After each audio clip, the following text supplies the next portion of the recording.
Otro sí que el obispo, el cabildo y la clerecía de Zamora tengan libre entrada y salida sobre la puerta del castillo, sobre las piedras del mercadillo, para cantar los versos y hacer representación de nuestro Señor en Día de Ramos, para servicio de Dios, del Rey y de mí.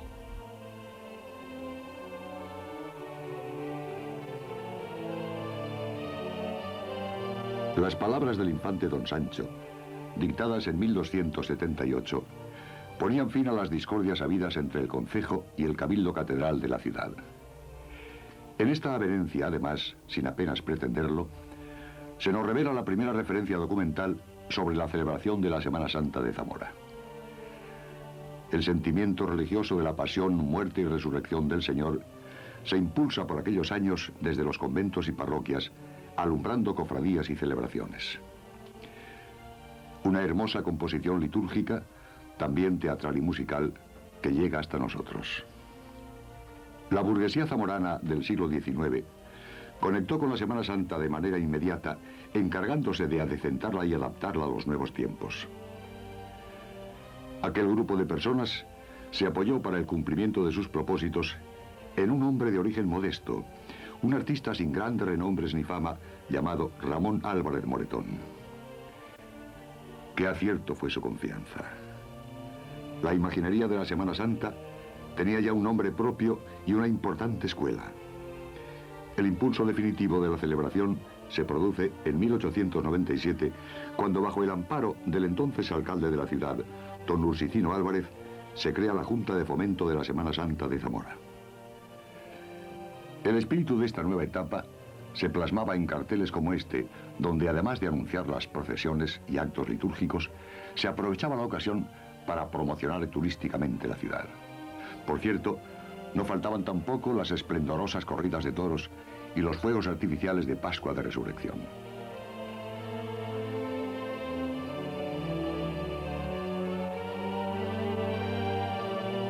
Domingo de Ramos. Se inicia la Semana Santa. La cámara de Gerardo Pastor Olmedo captaba estas valiosísimas imágenes a finales de los años 20. La venerable Orden Tercera Franciscana era la encargada de organizar la procesión, presidida por un sencillo paso de Jesús en su entrada triunfal en Jerusalén. Los niños, de obligado estreno, tal y como manda la tradición.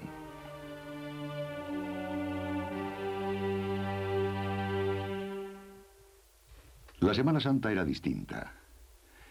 ¿Quién no recuerda el alboroto de las carracas y el vocerío de las gentes al terminar el oficio de tinieblas la noche del miércoles santo? La Junta de Fomento aprovechó aquella tarde, en 1925, para fundar una nueva cofradía, la del Santísimo Cristo de las Injurias, la Procesión del Silencio. La noche mudada, sin palabras, sobrecogió a la ciudad.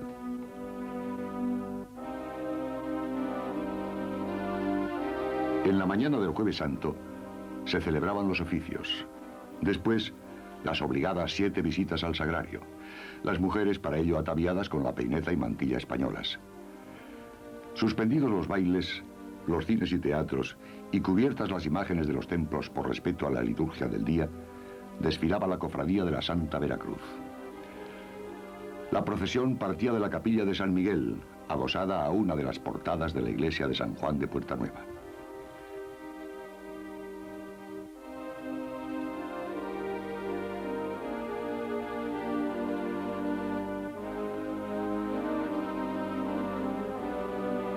Se habían incorporado nuevos grupos escultóricos, obra de artistas locales y foráneos. Pasos que eran cargados a hombros, a pesar del esfuerzo que suponía soportar el tremendo peso de alguno de ellos, como nos muestran las imágenes de López Heptener.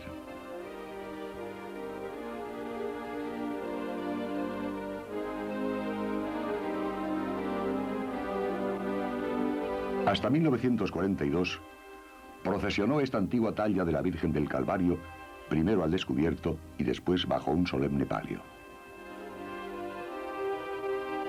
La madrugada del Viernes Santo, tras el sermón, la congregación de nazarenos subía hasta unas 3 cruces muy poco urbanizadas. No había obstáculo alguno que impidiera la bella visión del baile de los pasos. La reverencia, después de tomar las sopas de ajo, por supuesto, se realizaba ante el crucero rodeada de una multitud de espectadores. Aun siendo tan distinto, parece no haber cambiado nada, ¿verdad?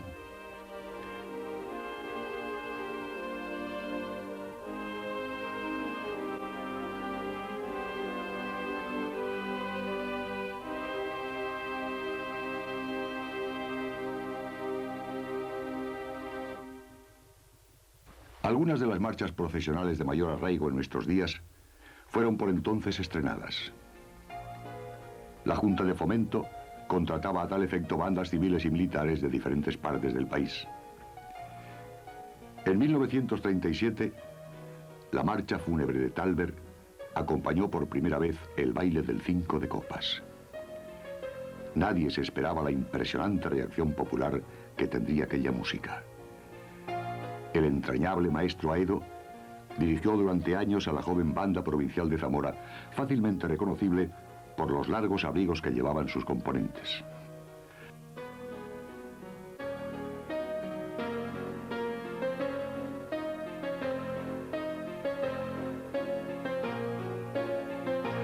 Por la tarde, coincidiendo con la hora de nona, la Real Cofradía del Santo Entierro iniciaba su cortejo desde la iglesia de San Esteban hasta la catedral. La liturgia celebrada en el templo se prolongaba con una solemnidad excepcional a la calle.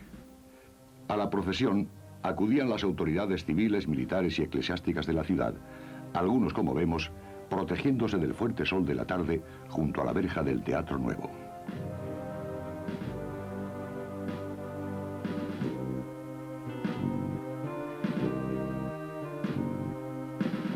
Los cofrades habían estrenado sus túnicas de terciopelo negro en los albores del siglo XX, dotando al desfile de una mayor uniformidad y vistosidad. El conjunto de la procesión, incluido el pesadísimo caballo de Longinos, cargado a hombros, acercaba al pueblo de manera más comprensible la doctrina cristiana, en ocasiones de torpe entendimiento por la complejidad de un latín que en aquellos años primaba. El cortejo, al igual que hoy, hacía estación en la catedral, pero en su interior se escuchaba el sermón del descendimiento. Tras esta procesión, todo quedaba preparado para que la cofradía de Nuestra Madre de las Angustias iniciase su itinerario la noche del Viernes Santo. En este día ya no había esperas, el tiempo se aceleraba.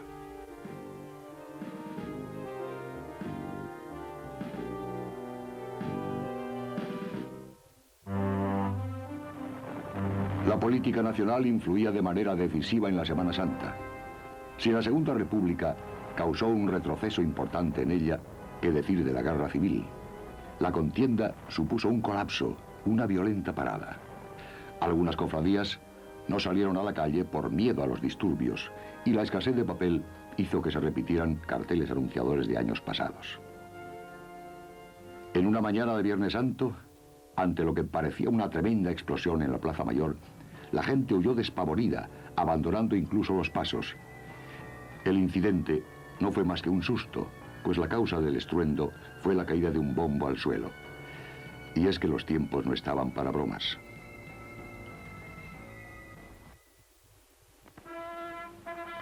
Una sintonía inolvidable. Noticiarios y documentales, el famoso Nodo, nacido a comienzos de los años 40, sirvió para que toda España contemplase la riqueza de la Semana Santa zamorana, aunque lo hiciera como telonero de las grandes películas de la época. Nodo coincidió con una etapa de esplendor representada por el nacionalcatolicismo que supuso la fundación de nuevas cofradías. En 1943 se creaba la Hermandad de Nuestro Padre Jesús en su tercera caída. Así se presentaba en todos los cines del país. En las diversas provincias españolas, por las calles de la romancesca y legendaria ciudad de Zamora, desfila la cofradía de Nuestro Padre Jesús Caído. La constituyen heroicos excombatientes de nuestra cruzada. Los que ofrendaron su esfuerzo y su sangre a la patria, rinden pleitesía de piedad y fervor a la divina figura del Redentor del mundo.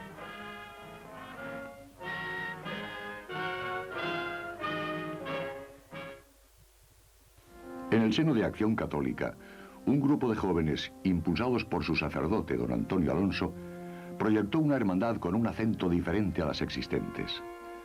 La imagen titular sería una impresionante talla barroca descubierta en la iglesia de la Concepción y una de sus más importantes actividades, organizar un Vía Crucis todos los viernes de Cuaresma. La Hermandad Penitencial de Jesús Yacente desfiló por primera vez la noche del Jueves Santo de 1941. La savia tierna de los velones, la rima disonante del viático, la piadosa oración desde la balconada. El resultado fue inmejorable. En 1953, con tan solo 16 voces, se estrenaba el canto del Miserere.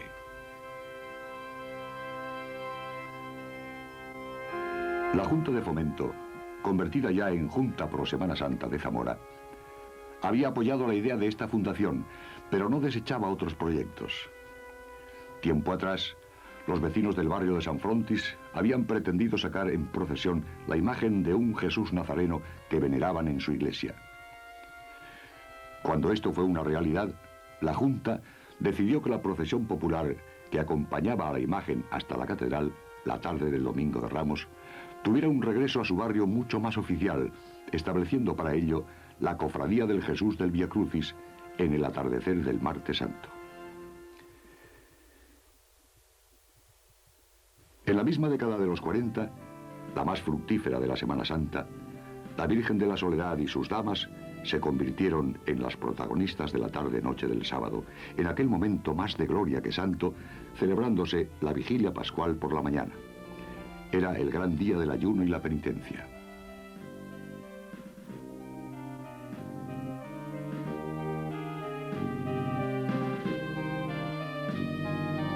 La actividad en esos momentos era incesante. Se restauró la Cofradía de Jesús en su entrada triunfal en Jerusalén, estrenando un nuevo grupo escultórico, obra de Florentino Trapero, en 1951. Los días, las horas de la Semana de Pasión iban completándose poco a poco. La Iglesia respetaba estas iniciativas populares, pero en 1955, el decreto Máxima Redemptionis, dictado por el pontífice Pío XII, dio un vuelco a la celebración de la Semana Santa. Se intentaba volver a los ritos esenciales, un tanto eclipsados por su propia preparación.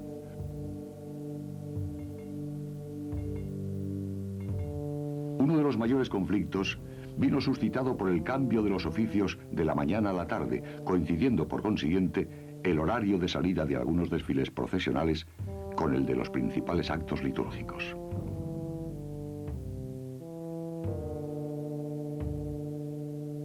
Tal vez inspirada por la búsqueda de las raíces esenciales que proponía el nuevo ordo, se fundaba al año siguiente otra hermandad en Zamora.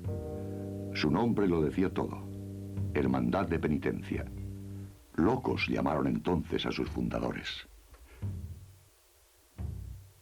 La gente no lograba entender cómo, en vez de las clásicas túnicas, los cofrades vestían las rudas capas alistanas, utilizadas por los pastores en sus faenas. Fueron duros los comienzos, pero el mensaje fue calando. La piadosa imagen del Cristo del Amparo, elevada sobre un Gólgota castellano, inspiraba cierto desasosiego, incluso cierto temor, quebrando la quietud de la medianoche del miércoles santo. El alma de nuevo desposada, amado junto a la amada.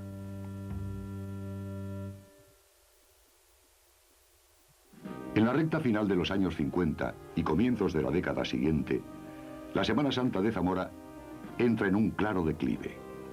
A pesar de que en 1960 se creaba la Cofradía de las Damas de la Esperanza, filial de la del Vía Crucis, la Semana Santa no era la misma. La participación en las cofradías disminuía y los pasos dejaron de cargarse a hombros para desfilar sobre ruedas.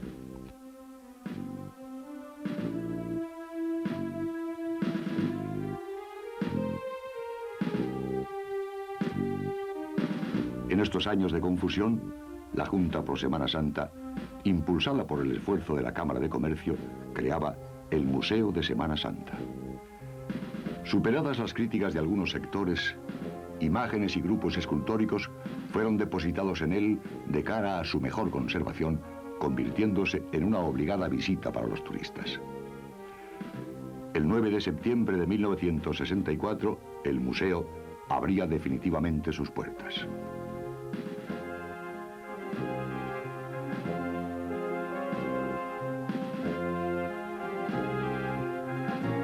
La sencillez de los desfiles procesionales de la capital se había ido convirtiendo en un peculiar atractivo para los forasteros.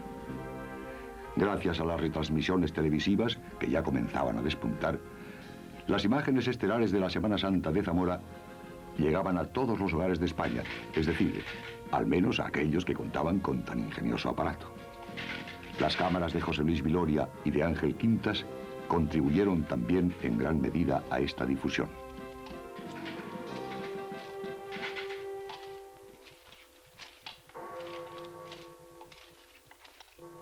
En 1968, un grupo de estudiantes aprobaron, con el beneplácito eclesiástico, los estatutos de la que se denominó Hermandad de las Siete Palabras.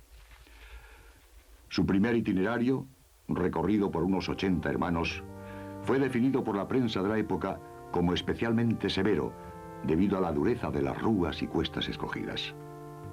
En la plaza de Pío XII, hoy de la catedral, se hizo estación para rezar las 7 últimas palabras de Cristo ante la imagen de un crucificado que se veneraba en la iglesia de Santa Lucía. Como hubo poco tiempo para preparar el desfile, se tuvo que solicitar a otra cofradía una mesa procesional para el Cristo, saliendo aquel primer año sobre ruedas y no cargado a hombros, como hubiera sido deseo de los organizadores. La Semana Santa comenzó así a inclinarse hacia la devoción de imágenes ya conocidas por el pueblo. 1975 fue testigo de excepción de esta nueva preferencia.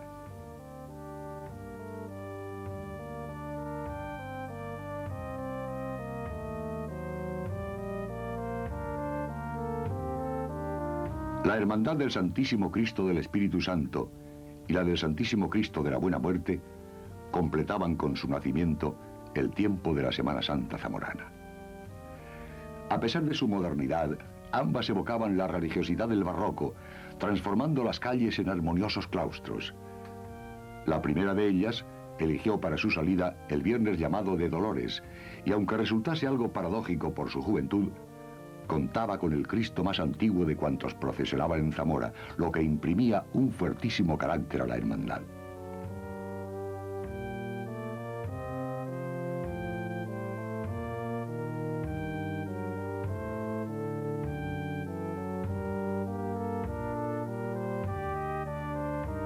Previo rezo del Vía Crucis, la Hermandad del Cristo de la Buena Muerte procesionó la noche del Lunes Santo, entrando a formar parte de la Junta Pro Semana Santa. En sus inicios, la imagen titular era portada por un grupo de soldados de la Legión Española, pero naturalmente a paso de procesión.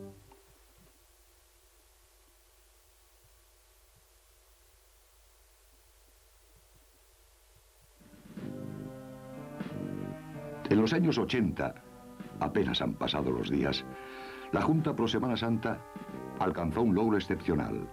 La Semana Santa de Zamora era declarada de interés turístico internacional. El galardón permitía que su promoción traspasase todas las barreras.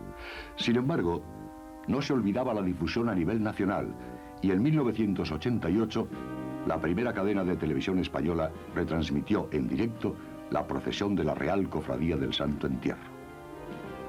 Como la ocasión lo merecía, ese año desfilaron además junto a los propios algunos de los más importantes grupos escultóricos de la Cofradía de Jesús Nazareno, completándose la escenificación de la pasión y muerte del Señor.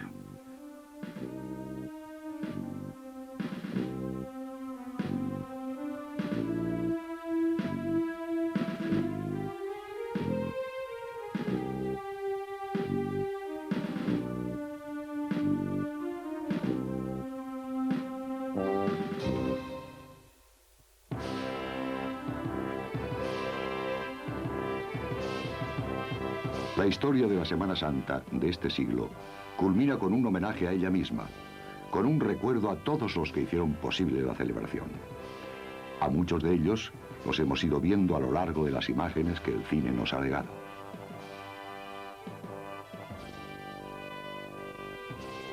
Yo soy la resurrección y la vida. el hermoso lema escogido por una nueva cofradía que en 1989 desfilaba el sábado de Lázaro desde la catedral hasta el cementerio de la ciudad.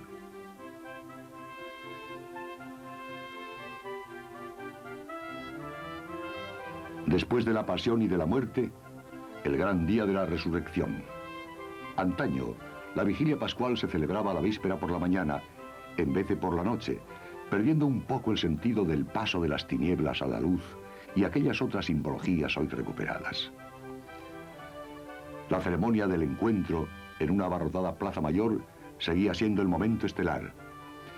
En los años 40 desfilaban en la procesión unas floreadas carrozas que a modo de cabalgata representaban diversos motivos cristianos, haciendo las delicias de los presentes, sobre todo de los más pequeños. La Semana Santa concluía abriéndose un nuevo ciclo litúrgico.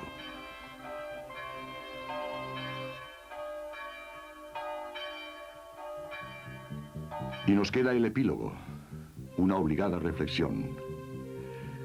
Tal vez las imágenes del glorioso blanco y negro de las diferentes épocas que hemos ido contemplando nos hayan provocado, además de curiosidad, cierta hilaridad por las costumbres, los rostros, las formas de vestir o incluso en ocasiones por el paso acelerado de las gentes debido a la magia del cine que no a la prisa. Pero ¿qué se dirá en el futuro al contemplar los desfiles de hoy? ¿Cuál será el sentimiento de la gente al ver desfilar ante ellos las ya entonces viejas obras de Mayoral, Corona, Vázquez o Ricardo Flecha?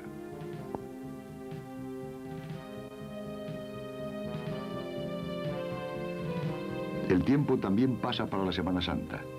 Mientras, hemos preferido recordar antiguas imágenes porque qué cierto es cuando se dice que los mejores sueños siempre son en blanco y negro.